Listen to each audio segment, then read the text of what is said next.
Colgate Tooth Powder presents The Theater of Romance. Tonight, Colgate Tooth Powder brings you a special dramatic version of Alice Duer Miller's The White Cliffs, starring Constance Cummings.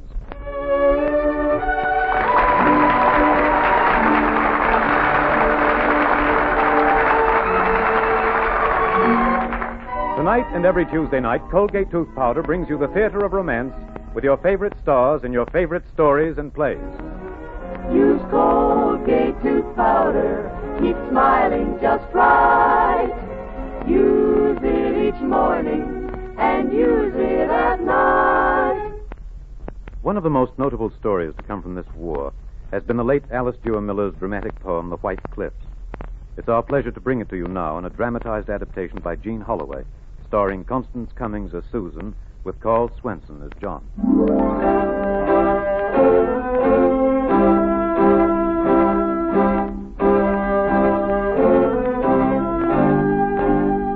I have loved England dearly and deeply since that first morning, shining and pure, the white cliffs of Dover I saw rising steeply out of the sea that once made her secure. 1914, early May. London was crowded and rich and gay. It happened the first evening I was there. Someone was giving a ball in Belgrave Square. A light blue carpet on the stair, tall young footmen everywhere. I went up the stairs between them all, strange and frightened and shy and small. And as I entered the ballroom door, someone beside me turned and smiled and, looking down at me, said, "Hello. I fancy you're Bertie's Australian cousin, Nancy. He told me to tell you that he'd be late at the Foreign Office and not to wait supper for him, but to go with me and try to behave as if I were he." I should have told him on the spot that I had no cousin, that I was not Australian Nancy, but my name was Susan Dunn, that I came from a small white town on a deep-cut bay in the smallest state in the USA. I meant to tell him, but changed my mind. I needed a friend, and he seemed kind. So I put my gloved hand into his glove, and we danced together and fell in love.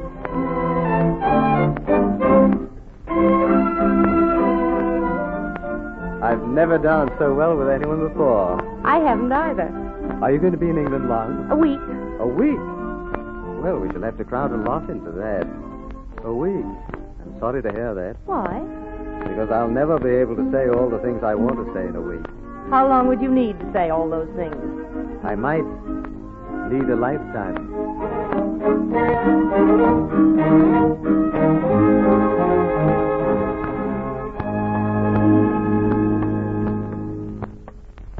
It was a wonder ball, and you were very kind, John. I've never had such fun before. I'm sorry it's over. Oh, there'll be other balls. Not like this one. I'm so glad we decided to walk back to the hotel. You know, I picked the longest possible way back to your hotel. I'm very reluctant to let go this evening. Let's sit here on this bench a moment. There are some things I find I must say to you. There's something I must say to you. We've only known one another a few hours, and yet it seems that I've known you always. You know, when I was 7 and had my first crush on a girl, that girl was you. And when I was 15, I worshipped the ground a certain young lady of 20 walked upon, and she was you, too. You were the first girl I took dancing, the first girl I kissed, and the girl I was always talking about whenever I had anything at all to say about marriage. Oh, John. The moment you looked up at me and smiled, I thought, at last. And when we started to dance, and I held you in my arms, I knew that I'd never let you go. Please, you don't know anything about me. I know I love you, and that's all I need to know. Please, you must listen to me. I'm not what you think, or who you think I am. I've been acting a lie all evening. I'm not Bertie's Australian cousin, Nancy. I don't even know Bertie. I should have told you at once, but I couldn't. Oh, my darling. I knew you weren't Nancy the moment you began to speak. You knew? Of course I did. Darling, you haven't the right accent for an Australian Nancy. What is your name? Susan Dunn. Hello, Susan Dunn. Welcome to England. Welcome to my home and to my heart.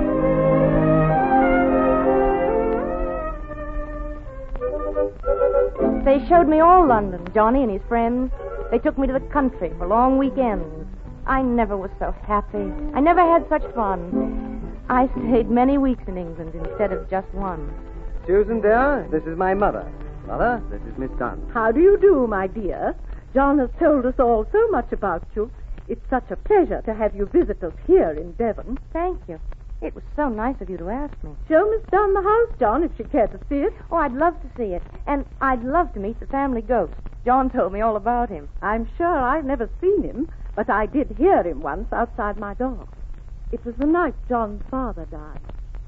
Perhaps I don't really want to meet him after all. You know, Miss Dunn, it's hard to believe you're an American. You know, really, you don't speak like one. She seemed to think she'd said a thing both courteous and flattering. I answered, though my wrists were weak with anger. Not at all. I speak, at least I've always thought this true, as educated people do in any country, even mine. Really? I saw her head inclined. I saw her ready to assert Americans are easily hurt. And suddenly, I was heartsick and lonely for my own people.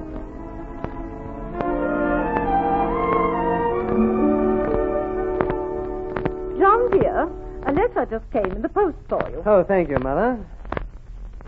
Well, that's odd that Susan's writing. I was going to meet her in London for dinner tonight. Perhaps she can't make it. Well, open it and see. Dear John, I'm going home. My train leaves at break of day. I'm going home to those who think the way I think and speak as I do. I could not spoil our happy memories with the stress and strain of parting. I'm going after her, Mother. You're sure about this girl, John? Very sure. Then bring her home with you.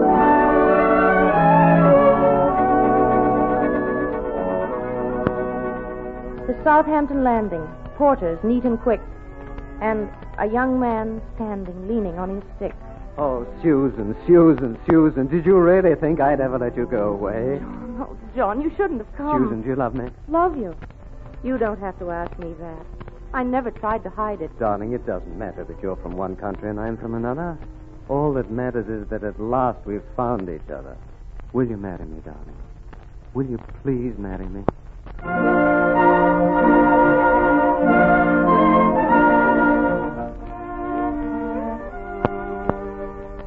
Johnny and I were married. England then had been a week at war, and all the men wore uniform as English people can, unconscious of it. We went down to Devon in a warm summer rain, knowing that our happiness might never come again.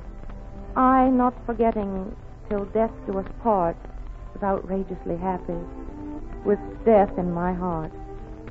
I want to know everything there is to know about you. Who was your first beau? My first beau was named Jimmy O'Brien. His hair was as red as his name, and he was covered with freckles. But he loved me madly. Oh, well, how old were you? 4. Oh, how old was he? 40. John, I don't want you to go to war. I know it's selfish. I know I shouldn't say these things, but I can't help it. I love you. I'm frightened, Johnny. I know, darling. I don't want to go to war either. But when the things you respect and love are threatened, there's nothing else that you can do. Each generation must protect the honor of its country. You see, it's a trust that's been handed down from father to son. We aren't a warlike people, but if we must fight, we will, however little taste we have for it. I understand. I know you do. I understand, and I love you very much.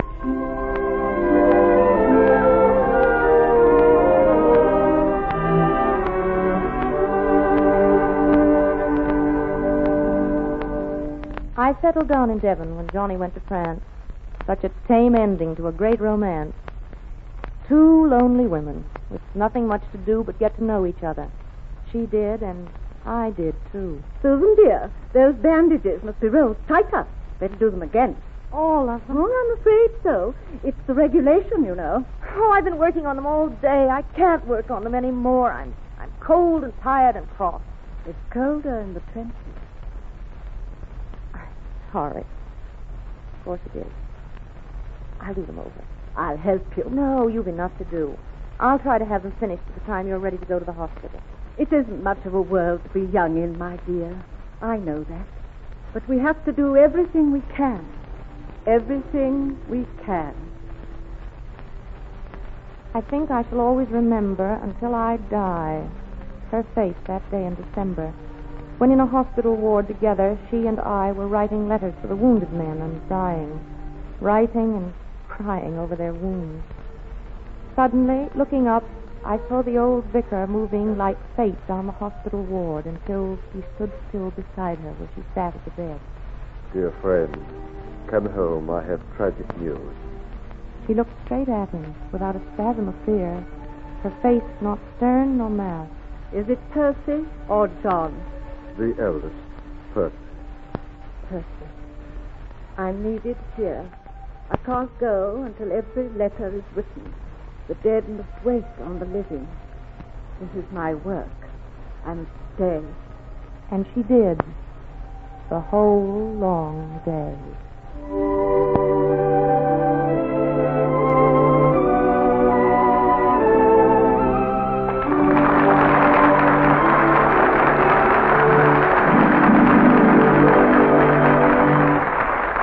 In a moment, Colgate tooth powder will bring you the second act of The White Cliffs. But first, young lady, remember this message from Colgate tooth powder. Love binds two hearts together, but a little breath of trouble can pull them apart. So if you're looking for romance, be very sure that no little breath of trouble, unpleasing breath, will come between you and your heart's desire. Just do this. Brush your teeth night and morning and before every date with Colgate tooth powder. For Colgate tooth powder cleans your breath as it cleans your teeth. Yes, night and morning and before every date.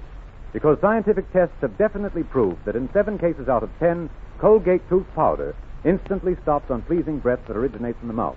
As for cleaning, no dentifrice at any price will clean your teeth more quickly and thoroughly than Colgate tooth powder. Remember the name, Colgate tooth powder, with the accent on powder.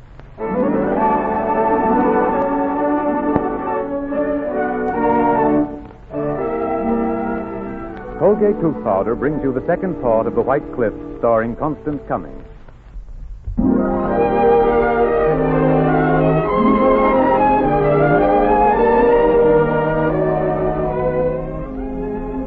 Out of the dark and dearth of happiness on earth, out of a world inured to death and pain, on a fair spring morn to me a son was born, and hope was born. The future lived again. And John came home on leave, and all was joy and thankfulness to me. John. Susan. Oh, John, it's so wonderful to be able to see you again, to reach out and touch you. Oh, John, I've been so lonely without you. You weren't without me, not for a moment. I carried you in my heart wherever I went. I've been thinking about names. I'd like to call him John after you. Or if not that, then I'd rather... But, darling, the eldest son is always called Percy. Well, now, look. I didn't ask to call him Hiram after my father. Yes, but the eldest son is always called Percy, dear. But I hate the name Percy. There's so many better names. Richard, or Ronald, or Peter, or Jack, or James, or Ian. But the eldest son is always called Percy, dear. Oh, John, not Percy. I won't have him called Percy. He's my son, too. And I positively will not have him going through life with a name like Percy. Percy, Richard, Peter, I baptize thee in the name of the Father, and of the Son, and of the Holy Ghost. Amen.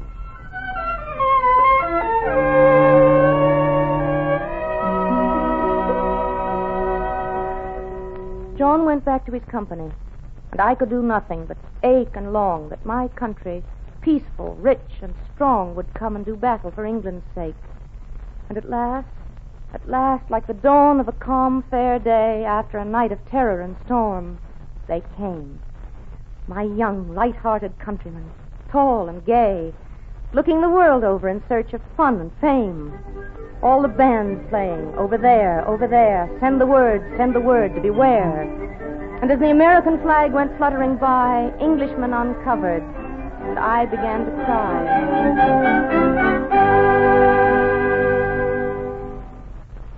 How beautiful upon the mountains How beautiful upon the downs. How beautiful in the village post office, on the pavements of the town. How beautiful in the huge print of newspapers. Beautiful while telegraph wires hum, while telephone bells wildly jingle the news that peace has come. That peace has come at last, that all wars cease. How beautiful upon the mountains are the footsteps of the messengers of peace.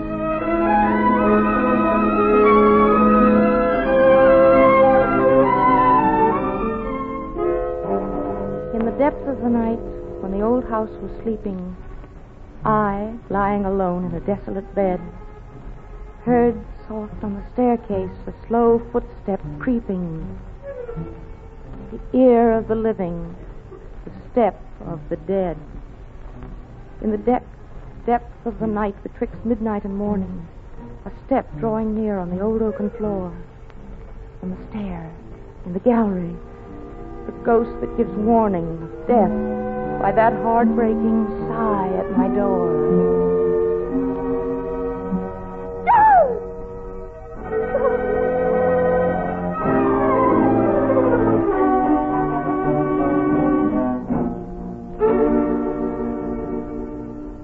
I do not remember the words that they said. Killed, Douay, November. I knew John was dead. All done and over, that day long ago. The white cliffs of Dover. Little did I know.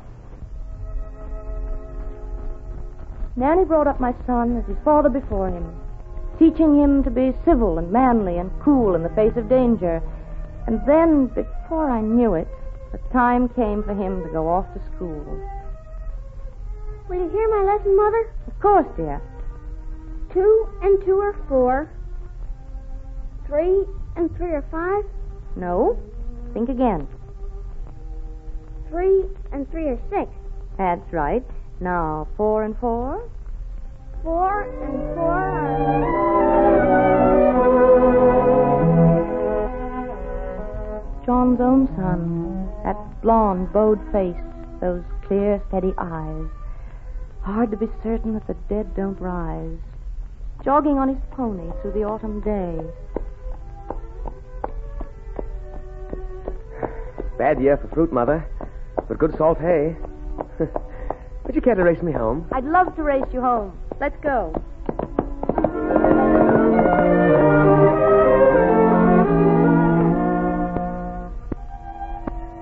Bowling for the village, as his father had before. Coming home at evening to read the cricket score. Mother, there's a dance at the club on Saturday. Thought I might go. There's a new girl in Devon. Quite a looker, too. Margaret Winfield? That's right. I thought I might ask her. Why don't you? Say, Mother, look at this paper. What do you suppose that fellow Hitler is up to? I don't like the looks of things at all. No. Neither do I. Neither do I. Later than many, earlier than some, I knew the die was cast, that war must come, that war must come. Night after night I lay, steeling a broken heart to face the day when he, my son, would tread the very same path that his father trod. When the day came, I was not steeled, not ready. My child, why should you die for England, too? Is she not worth it if I must? Is she not worth it if I must, he said. John would have answered, yes, but John was dead. And then I thought of the history of Englishmen, knowing what the English have always known, something that none can teach or tell, the moment when God's voice says, rebel. And were they not English, our forefathers, never more English than when they dared to be rebels against her, that stern, intractable sense of that which no man can stomach and still be free, writing, when in the course of human events, writing it out so all the world could see whence come the powers of all just governments, tree of liberty grew and changed and spread, but the seed was English. I am American bred. I have seen much to hate here, much to forgive. But in a world where England is finished and dead, I do not wish to live.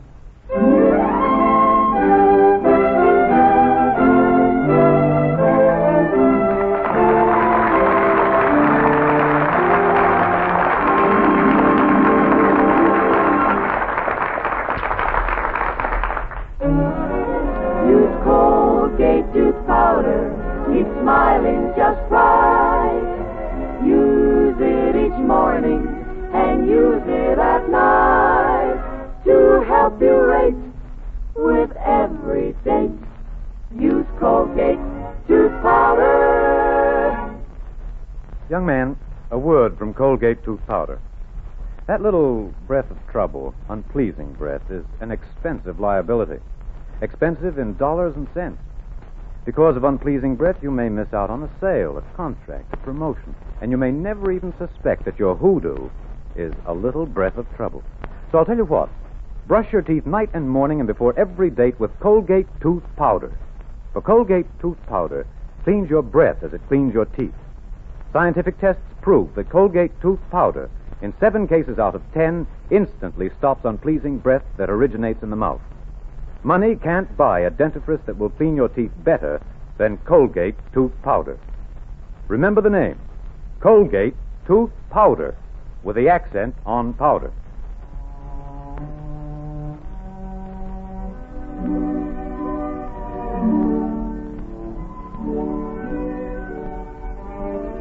In tonight's play, Constance Cummings starred as Susan, and Carl Swenson appeared as John.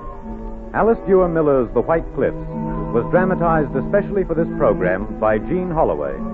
The music was composed and conducted by Charles Paul, and the entire production was directed by Mark Slobe. Next week, your Colgate Tooth Powder Theater of Romance will bring you the charming star of radio and the screen, Anne Baxter, in Jezebel. Join us next Tuesday night, won't you? Halo, everybody, halo.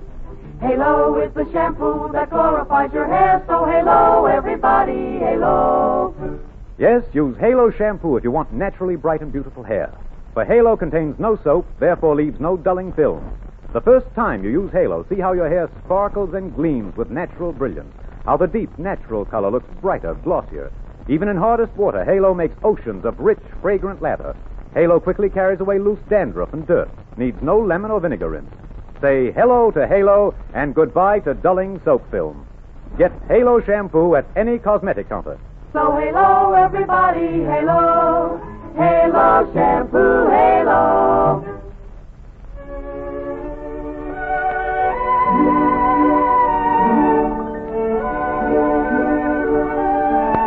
Until next Tuesday night, when Colgate Tooth Powder brings you Anne Baxter in Jezebel, this is your host saying good night and wishing you love, happiness, and romance.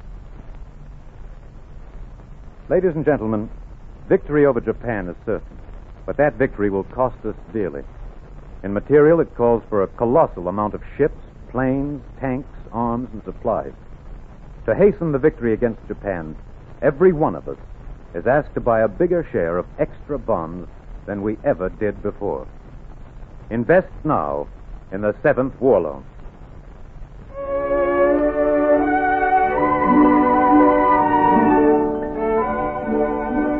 This is CBS, the Columbia Broadcasting System.